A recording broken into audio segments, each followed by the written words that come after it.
Hello दोस्तों, एक बार फिर से आपका स्वागत करती हैं आपकी होस्ट एंड दोस्त अनामिका सिंह आपके अपने यूट्यूब चैनल नॉलेज कॉर्नर में। फ्रेंड्स, आज हम यूपी टेट सीडीपी की तैयारी के लिए एक बार फिर से अवेलेबल हुए हैं। इसमें हम 6 to 8 और 1 to 5 यानी कि आप क्या है, या फिर आप प्राइमरी पीआरटी का एग्ज़ाम देने जा रहे हैं या फिर जूनियर लेवल एग्ज़ाम देने जा रहे हैं और आप यूपी टेट का एग्ज़ाम देने जा रहे हैं, तो ये वीडियो आपके लिए बहुत ज़्यादा हेल्पफुल रहने वाला है। ये क्लास 15 अक्टूबर 2017 को पूछे गए प्रीवियस ईयर की है और इसमें हम लोग एक्सप्लेनेशन के माध्यम से एक एक चीज़ को अच्छे से समझते हुए आगे बढ़ते हैं। आई होप अगर आप हमारे पुराने स्टूडेंट हैं तो चैनल को सब्सक्राइब कर रखा होगा। अगर नहीं करा है तो प्लीज़ आपसे अनुरोध है, चैनल को सब्सक्राइब कर लीजिए, वीडियो को लाइक करिए और आगे बढ़ने से पहले एक बार वीडियो को शेयर कर दीजिए, क्योंकि जब क्लास स्टार्ट हो जाती है आप लोग क्लास में मस्त हो जाते हैं, देखने में बिजी हो जाते हैं, शेयर करना भूल जाते हैं। तो प्लीज़ आप लोग से अनुरोध है कि आगे बढ़ने से पहले चैनल को सब्सक्राइब और वीडियो को शेयर जरूर करते हैं। ठीक, स्टार्ट करते हैं हमारा क्वेश्चन। आज का पहला क्वेश्चन है, भारतीय संविधान के किस अनुच्छेद में 6 से 14 वर्ष आयु वर्ग के बच्चों के लिए निःशुल्क व अनिवार्य शिक्षा का अधिकार शामिल किया गया है? बहुत ईजी क्वेश्चन है। इसका जवाब आप सभी को पता होगा कि 6 से 14 वर्ष तक के आयु के बच्चों के लिए अनिवार्य व निःशुल्क शिक्षा जो है वो आर्टिकल 21 के ए में दिया गया है। किसमें? आर्टिकल 21 ए, जिसे शिक्षा का अधिकार कहा जाता है। ऑप्शन डी इसका बिल्कुल सही और सटीक जवाब हो जाएगा। अगला क्वेश्चन, क्रेसमर ने व्यक्तित्व को निम्न में से किस प्रमुख प्रकार में वर्गीकृत किया? दुर्बल, जिसे कृशकाय कहते हैं, सुडोलकाय, गोलकाय या ये सभी? क्रेसमैन व्यक्तित्व को किस प्रकार वर्गीकृत किया? तो इसका सही जवाब हो जाएगा ऑप्शन डी, ये सभी। क्रेसमैन ने व्यक्तित्व को इन सभी प्रकारों में वर्गीकृत किया। देखिए, इन्होंने व्यक्तित्व को लंबा काय, जिसे कृशकाय कहा जाता है या दुर्बल कहा जाता है, सुडोलकाय और गोलकाय, सुडोलकाय को पुष्टकाय और गोलकाय को स्थूलकाय कहा जाता है, इन 3 भागों में विभक्त किया था। किसने किया था? क्रेसमैन ने। ऑप्शन डी इसका बिल्कुल सही और सटीक जवाब हो जाएगा। अगला क्वेश्चन, टीएटी का उद्देश्य निम्नलिखित में से किसका मापन है? बौद्धिक क्षमता, अभिक्षमता, अभिवृत्ति या मूल? सही जवाब ऑप्शन बी, अभिक्षमता, कैपेसिटी। टीएटी का उद्देश्य जो है अभिक्षमता का मापन करना है। टीएटी अध्यापन अभिक्षमता परीक्षण का निर्माण सिंह योम शर्मा के द्वारा किया गया था। किसने किया था? सिंह योम शर्मा ने इसका निर्माण जो है वो किया था। ठीक है, टीचिंग एबिलिटी टेस्ट। अगला, संगणन का सिद्धांत निम्नलिखित में से किसकी व्याख्या करता है? संगणन का सिद्धांत अधिगम, स्मृति, अभिप्रेरणा या सृजनात्मकता? सही जवाब ऑप्शन बी, स्मृति। संगणन का सिद्धांत जो है वो स्मृति से संबंधित है या मस्तिष्क में सूचनाओं के संचयन से संबंधित है। ठीक है, ऑप्शन बी इसका सही और सटीक जवाब। अगला, निम्नलिखित में से कौन सी शिक्षा मनोविज्ञान की सर्वाधिक व्यक्तिनिष्ठ विधि है? अंतर्दर्शन, बहिर्दर्शन, अवलोकन या प्रयोगीकरण? तो मनोविज्ञान की सर्वाधिक व्यक्तिनिष्ठ विधि कौन सी है? सही जवाब ऑप्शन ए, अंतर्दर्शन। कौन सी है? अंतर्दर्शन। ऑप्शन ए इसका सही और सटीक जवाब हो जाएगा। अरे यार, क्या हो रहा है, सॉरी फॉर डिस्टर्बेंस। इसमें विद्यार्थी या व्यक्ति के जीवन का इतिहास जानकर निष्कर्ष निकाला जाता है। ठीक है, ऑप्शन ए इसका सही जवाब। अगला, एल्बर्ट बंडूरा निम्नलिखित में से किससे संबंधित है? यानी एल्बर्ट बंडूरा जो है उन्होंने कौन सा सिद्धांत दिया था? सामाजिक अधिगम सिद्धांत, व्यवहारवादी संज्ञानात्मक विकास का सिद्धांत या मनोलैंगिक विकास? तो एल्बर्ट बंडूरा जो है इन्होंने सामाजिक अधिगम का सिद्धांत दिया था। ऑप्शन ए इसका बिल्कुल सही जवाब हो जाएगा। इनके साथ ही एक थे जिनका नाम वाल्टर था। बंडूरा और वाल्टर ने सामाजिक अधिगम सिद्धांत 1963 में प्रतिपादित किया था। ऑप्शन ए बिल्कुल सही जवाब। अगला, अधिगम वक्र में पठार बनता है परिपक्वता के कारण, अभिप्रेरणा के कारण, थकान के कारण या अभिरुचि के कारण? अधिगम वक्र में पठार का क्या मतलब है? मान लीजिए आप पढ़ाई कर रहे हैं, पढ़ाई किए, आज आप 4 घंटे पढ़े, फिर आप थक गए और यहाँ पर रेस्ट करने लगे, फिर आप पढ़े, फिर आप थक गए, तो ये बीच में जो ये पठार बन रहा है, ये प्लेट्यू बन रहा है, ये किसके कारण बनता है? तो थकान के कारण बनता है। ऑप्शन सी इसका सही और सटीक जवाब हो जाएगा।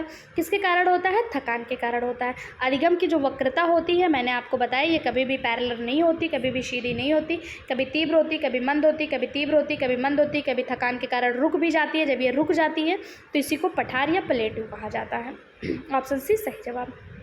अगला, दर्पण चित्र परीक्षण किसके मापन हेतु है? अधिगम की गति, अधिगम अंतरण, सृजनात्मकता या अभिरुचि? सही जवाब ऑप्शन बी अधिगम अंतरण। दर्पण चित्र परीक्षण अधिगम अंतरण को मापने हेतु प्रयुक्त होता है। ऑप्शन बी इसका बिल्कुल सही और सटीक जवाब हो जाएगा। अगला, क्लाउड पिक्चर टेस्ट निम्नलिखित में से किसके मापन में प्रयुक्त होता है? क्लाउड पिक्चर टेस्ट, क्या वो बुद्धि मापने के लिए, व्यक्तित्व के लिए, अभिक्षमता के लिए या अभिरुचि के लिए? क्लाउड पिक्चर टेस्ट किसके मापन के लिए है? तो सही जवाब ऑप्शन बी व्यक्तित्व के लिए। किसके लिए? व्यक्तित्व के लिए। क्लाउड पिक्चर टेस्ट व्यक्तित्व के मापन में प्रयुक्त होता है या प्रक्षेपी प्रकार का परीक्षण होता है। ठीक है, ऑप्शन बी सही और बिल्कुल सटीक जवाब। अगला क्वेश्चन, निम्नलिखित में से कौन सा शेष से भिन्न है? TAT teacher ability test, 16 PF रनवे का परीक्षण या ड्रा ए मैन परीक्षण? कौन सा भिन्न है? तो इसका सही जवाब हो जाएगा कि ऑप्शन सी यानी कि रनवे का परीक्षण। टीएटी 16 पीएफ यानी 16 पर्सनालिटी फैक्टर और ड्रा ए मैन परीक्षण ये तीनों ही व्यक्तित्व परीक्षण से संबंधित है, जबकि रनवे का जो परीक्षण है ये अशाब्दिक परीक्षण है। यहाँ से ये भी पूछ सकता है कि रनवे का परीक्षण क्या है, तो ये अशाब्दिक परीक्षण है। टीएटी क्या है और 16 पीएफ और ड्रा ए मैन क्या है, तो ये सभी क्या है? व्यक्तित्व परीक्षण के तरीके हैं। ठीक है, सही जवाब ऑप्शन डी। एक क्वेश्चन पूछा जाता है 16 पीएफ में कितने क्वेश्चन पूछे जाते हैं? तो इसमें 164 क्वेश्चन पूछे जाते हैं। कितने? 164 क्वेश्चन पूछे जाते हैं। अगला, 7, 8, 9, 10, 11, 12 की माध्यिका क्या है? तो देखिए यहाँ पे माध्यिका पूछा है। माध्यिका निकालने का मतलब होता है n/2। देखिए n/2 निकालने के लिए सबसे पहले इसे आरोही क्रम में रखा जाता है। ये ऑलरेडी आरोही क्रम यानी बढ़ते हुए क्रम में ऑलरेडी रखा गया। अब आप देख लीजिए कितनी संख्या, 1 2 3 4 5 6 6 संख्या है। n की जगह पे आप रख दीजिए 6 और बटे 2। इसको जब आप काटेंगे तो कितना निकल के आ गया है? 2 तिहाई 6। कितना निकल के आ गया? 3। तीसरे नंबर पर कौन सी संख्या है? तो 1 2 3 1 2 3। ठीक है, यहाँ पे देखिए आपको निकाल के दिखाया गया है। यहाँ पे ये देखिए, 1 मिनट रुक जाइए, 9.5 कैसे आ गया? 1 2 3 नंबर पे 9 आ रहा है ना। 1 मिनट वेट 3 आया तो तीसरे नंबर पे 9 इसका सही जवाब हो जाएगा। यहाँ पे थोड़ा सा कुछ गलत हो गया है, 9 इसका सही जवाब होगा। ठीक है, अगला क्वेश्चन है, सूझ का अंतर्दृष्टि के सिद्धांत का प्रतिपादन किसने किया? सूझ का अंतर्दृष्टि सिद्धांत बहुत ज़्यादा पूछा जाने वाला क्वेश्चन। थांडाई, गेस्टाल्टवादी मनोवैज्ञानिक, हेगाल्टी या स्किनर? तो सही जवाब हो जाएगा, इसको दिया था कोहलर ने। और गेस्टाल्टवादी कौन है? कोहलर हैं। तो ऑप्शन बी इसका बिल्कुल सही जवाब हो जाएगा। ठीक है, ऑप्शन बी इसका सही जवाब। इसके पहले की वीडियो में मैंने आपसे पूछा था कोहलर ने अपना प्रयोग किस पे किया था, आप में से किसी ने जवाब नहीं दिया। एक एग्जाम में प्रीवियस ईयर में पूछा गया था कि कोहलर ने अपना प्रयोग किस पे किया था, तो चिंपैंजी वनमानुष पे इन्होंने जो है अपना प्रयोग किया हुआ था। उसका नाम क्या था? आज मैं आपसे उसका नाम पूछ रही हूँ। उसका नाम अगर आपको पता है तो कमेंट बॉक्स में जरूर बताइएगा, उस वनमानुष का नाम क्या था जिस पर कोहलर ने अपना प्रयोग किया था। अगला क्वेश्चन, मैकडोनल्ड के अनुसार प्रत्येक मूल प्रवृत्ति से संबंध होता है संज्ञान, संवेग, संवेदना या चिंतन? सही जवाब हो जाएगा ऑप्शन बी संवेग। मैकडोनल्ड एक मनोवैज्ञानिक है, इनके अनुसार जो मूल प्रवृत्ति होता है वो संवेग से संबंधित होता है। किससे? संवेग से। इन्होंने 14 प्रकार के संवेग बताए हैं, जैसे हमें क्रोध लगने पे मतलब गुस्सा, घृणा, भय, वात्सल, करुणा, कामुकता, ये 14 प्रकार के इन्होंने संवेग बताए हैं। ये मूल प्रवृत्तियों से संबंधित होता है। ऑप्शन बी इसका बिल्कुल सही जवाब हो जाएगा।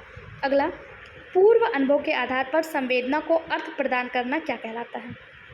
यानी प्रीवियस ईयर के आधार पर अगर आप किसी चीज़ को अर्थ प्रदान कर रहे हैं तो वो क्या कहलाएगा? संवेदना, प्रत्यक्ष ज्ञान, अभिप्रेरणा या कल्पना? सही जवाब ऑप्शन बी प्रत्यक्ष ज्ञान। पूर्व अनुभव के आधार पर संवेदना को अर्थ प्रदान करना क्या कहलाएगा? प्रत्यक्ष ज्ञान कहलाएगा। ऑप्शन बी इसका सही और सटीक जवाब हो जाएगा। अगला, 5 वर्ष के मोहन की मानसिक आयु 8 वर्ष है, इसकी बुद्धि लब्धि कितनी होगी? अब देखिए बुद्धि लब्धि यानी IQ ज्ञात करने का फार्मूला मैंने आपको बताया था। IQ इक्वल टू मैंने आपको बताया था मानसिक आयु बटे वास्तविक आयु, मानसिक आयु बटे वास्तविक आयु। तो इसको आप निकाल लीजिए। यहाँ पे आपको निकाल के बताया गया है कि 5 वर्ष का मोहन है, कितने वर्ष का है? 5 वर्ष का, यानी इसकी वास्तविक आयु क्या है? 5 ईयर्स। और 8 वर्ष जो है इसकी मानसिक आयु है। अब इसको निकाल लीजिए, बटे मतलब इंटू 100 कर दीजिए। तो 5 दूनी 10 यानी 20 हो गया। 8 गुणे 20 इसको निकाल लीजिए। 28 जा 160 यानी 160 इसका सही जवाब हो जाएगा। ऑप्शन बी इसका सही जवाब हो जाएगा। अगला, कौन सा बुद्धि लब्धि का स्तर मंद बुद्धि वाले बच्चों का परीक्षण योग्य बुद्धि लब्धि स्तर है? यानी मंद बुद्धि जो बच्चे होते हैं वो किस में आते हैं? मंद बुद्धि जो बच्चे होते हैं वो ऑप्शन सी इसका सही जवाब हो जाएगा। 36 से 49 होते हैं। यहाँ पे देखिए एक बार बुद्धि लब्धि का चार्ट देख लीजिए। यहाँ पे देख लीजिए कि शिक्षणीय मंद बालक यानी EMR, प्रशिक्षण मंद योग मंद बालक यानी TMR और अभिरक्षा मंद बुद्धि यानी CMR के बुद्धि लब्धि स्तर नीचे दिए हुए हैं, यानी सबका अलग अलग होता है।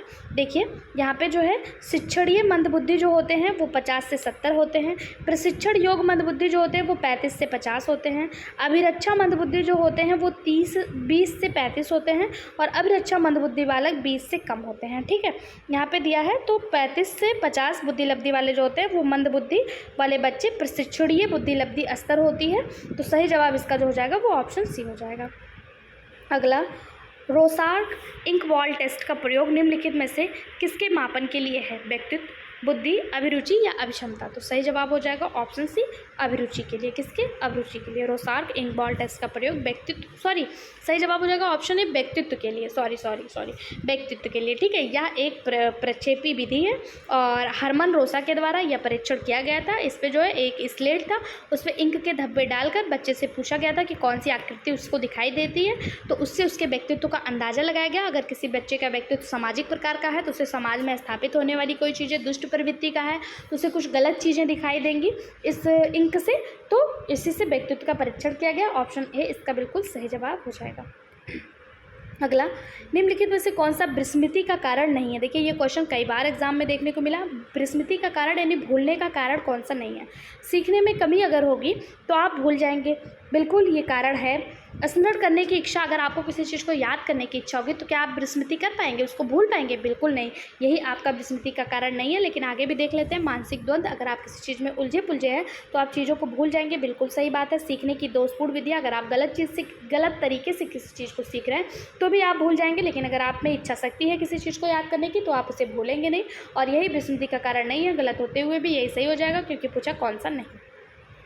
अगला, वह विज्ञान जो संख्यात्मक पदार्थ को एकत्र करने, विभाजित करने, प्रस्तुत करने और तुलना करने और व्याख्या करने की विधि से संबंधित है, तो क्या कहलाएगा? वो सांख्यिकी कहलाएगा। ऑप्शन ए सही जवाब हो जाएगा। वह विज्ञान जो संख्यात्मक पदार्थ को एकत्र करने, विभाजित करने, प्रस्तुत करने, तुलना करने और व्याख्या करने की विधि से संबंधित है, उसे क्या कहेंगे? सांख्यिकी कहेंगे।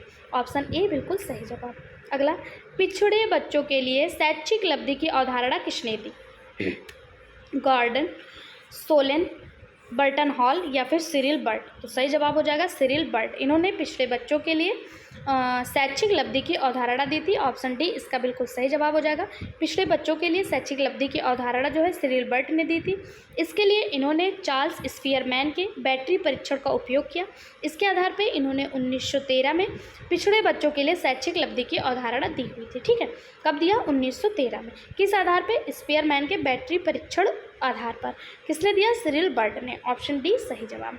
अगला, निम्नलिखित में से कौन सा एक उत्तम परीक्षण की विशेषताओं से भिन्न है? विश्वसनीयता, वैधता, वस्तुनिष्ठता या अभिक्षमता? सही जवाब ऑप्शन डी अभिक्षमता। क्या जवाब हो जाएगा? अभिक्षमता। एक उत्तम परीक्षण की निम्नलिखित विशेषताएं होती हैं। वो विशेषताएं कौन कौन सी हैं आपको यहाँ पे दिया हुआ है। कौन सी है? वैधता, विश्वसनीयता, वस्तुनिष्ठता, विभेदकता, प्रमापीकरण, व्यापकता, विशिष्टता और व्यावहारिकता। जबकि अभिक्षमता जो है इसकी विशेषता नहीं है। इसमें से आप कुछ भी दे दें तो ये जो है सभी जो हैं उत्तम परीक्षण की विशेषता हैं। वैधता, विश्वसनीयता, वस्तुनिष्ठता, विभेदकता, प्रमापीकरण, व्यापकता, विशिष्टता और व्यावहारिकता। ठीक है, कोई भी दे दे, इसके अलावा अगर कोई दे दे तो वो गलत हो जाएगा। ऑप्शन डी सही जवाब। अगला क्वेश्चन, निम्नलिखित में से कौन सा बुद्धि का सिद्धांत नहीं है? एक तत्व सिद्धांत, द्वितत्व सिद्धांत, प्रयोगात्मक सिद्धांत या बहुतत्व सिद्धांत? कौन सा नहीं है पूछा है, तो इसमें जो नहीं है वो ऑप्शन सी है। प्रत्यागमन सिद्धांत जो है ये बुद्धि का सिद्धांत नहीं है। बुद्धि के एक तत्व सिद्धांत भी हैं, दो तत्व सिद्धांत भी हैं और बहुतत्व सिद्धांत भी हैं। एक तत्व सिद्धांत किसने दिया? तो बिने और टर्मन ने एक तत्व सिद्धांत का समर्थन किया। द्वितत्व सिद्धांत किसने दिया? स्पीयरमैन जो हैं इन्होंने द्वितत्व सिद्धांत दिया और हार्वर्ड गार्डनर नामक साइंटिस्ट ने बहुतत्व सिद्धांत दिया था। ठीक। एक तत्व किसने दिया, यहाँ से भी पूछा जा सकता है। तो बिने और टरमैन ने एक तत्व सिद्धांत दिया, बिने और टरमैन, ठीक। और टरमैन, स्टर्न, इन लोगों ने एक तत्व सिद्धांत दिया। द्वितत्व किसने दिया, स्पीयरमैन ने। और बहुतत्व किसने दिया, हार्वर्ड गार्डनर ने। जबकि प्रत्यागमन जैसा सिद्धांत कोई भी बुद्धि का सिद्धांत नहीं है। ये किसका है, तो ये आनुवांशिकता का सिद्धांत है। प्रत्यागमन सिद्धांत किसका है, ये भी पूछ सकता है ना। अगर पूछा जा रहा है कि ये बुद्धि का सिद्धांत नहीं तो ये किसका है, तो ये आनुवांशिकता का यानी जेनेटिक का सिद्धांत है, ठीक है। ऑप्शन सी इसका सही जवाब हो जाएगा। नेक्स्ट क्वेश्चन, निम्नलिखित में से कौन सी एक अंतःस्रावी ग्रंथि नहीं है। देखिए ग्लैंड जो होती हैं वो दो प्रकार की, क्या 3 प्रकार की होती हैं। एक अंतःस्रावी, एक बहिस्रावी और एक दोनों, जिसमें अंतः और बहि दोनों होता है। एड्रिनल ग्लैंड, प्यूस ग्लैंड, लार ग्लैंड या फिर थायराइड ग्रंथि। तो जो एड्रिनल ग्लैंड, प्यूस ग्लैंड और थायराइड ग्रंथि होती है ये अंतःस्रावी यानी एंडोक्राइन ग्लैंड होता है। ये जो है मतलब किसी ग्लैंड के माध्यम से, किसी नली के माध्यम से बहता है, ठीक है। तो उसे अंतःस्रावी कहते हैं। जिसको सिक्रीट होने के लिए, जिसको बहने के लिए किसी ग्लैंड की, किसी नली की आवश्यकता नहीं हो, उसे एक्सोसिक्रेटरी या बहिस्रावी कहते हैं। जैसे लार हो गया, स्वेट हो गया, पसीना ग्रंथि हो गई, लार ग्रंथि हो गई, ये सभी ये किसी ग्लैंड के माध्यम, मतलब इनको बहने के लिए किसी पाइप की आवश्यकता नहीं होती ना।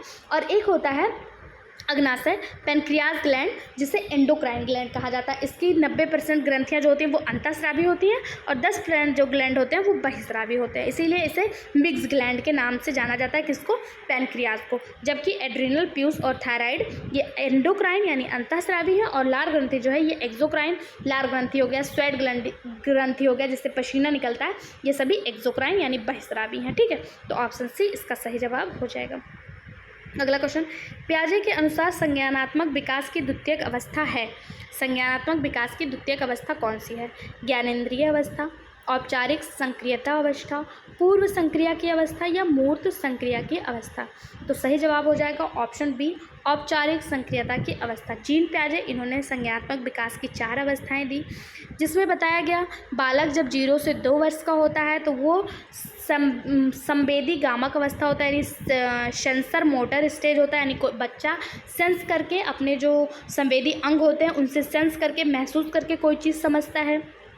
फिर होता है 2 से 7 वर्ष का जब बच्चा होता है तो पूर्व संक्रियात्मक अवस्था है, प्री ऑपरेशनल स्टेज होता है। इसमें बच्चा चित्र के माध्यम से, वस्तु के माध्यम से कोई चीज़ देख के सीखने का प्रयास करता है। फिर होता है कंसर्ट ऑप्शनल स्टेज यानी मूर्त संक्रियात्मक अवस्था। इसमें बच्चा जो होता है किसी चीज़ को देखता है और उससे जो है क्या करता है, मूर्त चिंतन करने लगता है। फिर होता है औपचारिक संक्रियात्मक अवस्था यानी फॉर्मल ऑपरेशन स्टेज, जिसमें 11 से 14 वर्ष तक के बच्चों को रखा जाता है।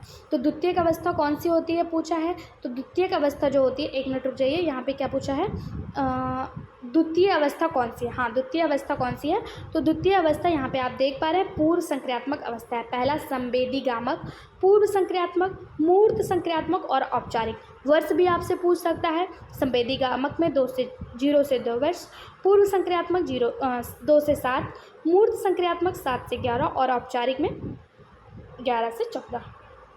ठीक है। अगला क्वेश्चन, शारीरिक विकास को प्रभावित करने वाला कारक है वंशानुक्रम, वातावरण, खेल, व्यायाम, सभी। तो देखिए शारीरिक विकास में ये सभी रोल प्ले करते हैं। वंशानुक्रम यानी आपके माता पिता लंबे हैं, छोटे हैं, मोटे हैं, काले हैं, गोरे हैं, ये भी प्रभावित करेगा। वातावरण कैसा है, चाइना में चले जाइए, ठंडे प्रदेशों में चले जाइए, आपकी आंखों की संरचना चेंज हो जाएगी, बाल के कलर चेंज हो जाएंगे, फेस का कलर चेंज हो जाएगा। खेल, आप व्यायाम कर रहे हैं, रस्सी कूद रहे हैं, दौड़ भाग कर रहे हैं, लंबाई आपके अगर माता पिता की कम है फिर भी आपकी ज़्यादा हो जाती है, तो ये तीनों ही शारीरिक विकास को प्रभावित करते हैं। ऑप्शन डी इसका बिल्कुल सही जवाब हो जाएगा। अगला, बुद्धि लब्धि की गणना का सही सूत्र क्या होता है। तो बुद्धि लब्धि की गणना का मैंने आपको बताया था, IQ का फॉर्मूला होता है मानसिक आयु बटे वास्तविक आयु गुणे 100। तो यहाँ पे आपका ऑप्शन ए बिल्कुल सही जवाब हो जाएगा, मानसिक आयु बटे वास्तविक आयु गुणे 100। ठीक है, ऑप्शन ए बिल्कुल सही जवाब हो जाएगा। अगला, चिंतनशील सोच की चर्चा इनमें से किसने की। चिंतनशील सोच की चर्चा किसने की, ड्यूबी, रॉस, वुडवर्थ या ड्राइवर। तो सही जवाब हो जाएगा ऑप्शन ए ड्यूबी। जॉन ड्यूबी ने चिंतनशील सोच की अवधारणा 1910 में दिया था। कब दिया था, 1910 में। अगला, आगमनात्मकता तर्क के स्तरों में कौन शामिल नहीं है, अवलोकन, प्रयोग, सामान्यीकरण या कल्पना। इसका सही जवाब हो जाएगा ऑप्शन डी कल्पना, ये इसमें संबंधित नहीं है। आगमनात्मक के अस्त्रों के अंतर्गत अवलोकन, प्रयोग और सामान्यीकरण शामिल है, लेकिन कल्पना नहीं शामिल है। ठीक है, देखिए एक होता है आगमनात्मकता, एक होता है निगमनात्मकता, मानात्मक। ठीक है, तो जो निगमनात्मक होता है इसमें क्या होता है, इसमें नियम से उदाहरण की ओर जाया जाता है। पहले नियम बताया जाता है किसी चीज़ को, फिर उसका एग्जाम्पल दिया जाता है। लेकिन जो नात्मक होता है, इसमें क्या होता है, पहले उदाहरण बताया जाता है फिर नियम बताया जाता है, पहले उदाहरण बताया जाता है फिर नियम बताया जाता है। तो इसमें अवलोकन, प्रयोग और सामान्यीकरण शामिल है, कल्पना का इससे कोई लेना देना नहीं। अगला, अगर पहले उदाहरण बताया जाता तब बच्चा कल्पना करता, लेकिन जब पहले नियम बता दिया जा रहा है तो कल्पना का कोई मतलब ही नहीं है। अगला, सीखी गई बात को धारण करने और पुनः स्मरण करने में असफल होना क्या है। मतलब आप किसी सीखी गई बात को धारण कर रहे हैं और उसे फिर रिकॉल कर रहे हैं, लेकिन आपको याद नहीं आ रहा है। अगर कोई चीज़ आपको, मतलब कोई चीज़ आपने सीखा, जैसे आपने कंप्यूटर चलाना सीखा, आपको बताया गया कोई चीज़ की शॉर्ट की बताई गई और आपने उसको याद कर लिया, लेकिन थोड़े दिन बाद जब आप कंप्यूटर पर बैठ रहे हैं वो शॉर्ट की आपको नहीं याद हो रहा है। शॉर्ट की आपको जब नहीं याद हो रहा है तो आप सोच रहे हैं कि क्या होगा क्या होगा क्या होगा, लेकिन बहुत कोशिश के बाद भी आपको याद नहीं हो रहा है, तो वो क्या कहलाएगा, विस्मरण, स्मरण, धारण या चिंतन। आप उसे भूल चुके हैं बिल्कुल, बहुत सोचने के बाद भी आप उसको नहीं याद कर पा रहे हैं, तो वो क्या कहलाएगा, विस्मरण कहलाएगा। ऑप्शन ए इसका बिल्कुल सही जवाब हो जाएगा। अगला, मूल प्रवृत्ति की एक प्रमुख विशेषता है जो पाई जाती है मनुष्यों में, बिल्लियों में, सभी प्राणियों में, यह जन्मजात व प्राकृतिक होती है, केवल कलाकारों में तो मूल प्रवृत्तियां सब में पाई जाएंगी, ये आपको पता है, और ये जन्मजात और प्राकृतिक होती हैं। ऑप्शन सी इसका बिल्कुल सही जवाब हो जाएगा। अगर पूछा जाए मूल प्रवृत्ति की अवधारणा दी किसने, तो मैकडोनल ने दी थी। किसने दी थी, मैकडोनल ने। तो मैकडोगल ने जो है मूल प्रवृत्ति परंपरागत जन्मजात मनोशारीरिक प्रवृत्ति बताया, जो प्राणी को किसी विशेष वस्तु को देखने, उसके प्रति ध्यान देने, उसे देखकर एक विशेष प्रकार की संवेगात्मक उत्तेजना का अनुभव करने और उससे संबंधित एक विशेष ढंग से कार्य करने या ऐसा करने की प्रबल इच्छा का अनुभव कराने के लिए बाध्य होती है। यानी क्या कहा जा रहा है कि मतलब सिंपल से भाषा में आप समझिए, मूल प्रवृत्तियाँ वो प्रवृत्तियाँ होती हैं जो आपको किसी के प्रति आकर्षित करती हैं। किसी चीज़ के बारे में आप सोच रहे हैं, कोई चीज़ आप पाना चाह रहे हैं तो उसके बारे में आप लगातार सोचते रहेंगे, यही मूल प्रवृत्तियाँ होती हैं और ये जन्मजात होती हैं और प्राकृतिक होती हैं। बताया किसने, मैकडोगल ने। ऑप्शन सी इसका सही और सटीक जवाब हो जाएगा। सीडीपी के 30 क्वेश्चन यहाँ पे कंप्लीट होते हैं। नेक्स्ट वीडियो पाने के लिए चैनल को सब्सक्राइब, वीडियो को लाइक और ज़्यादा से ज़्यादा शेयर करें। Thank you.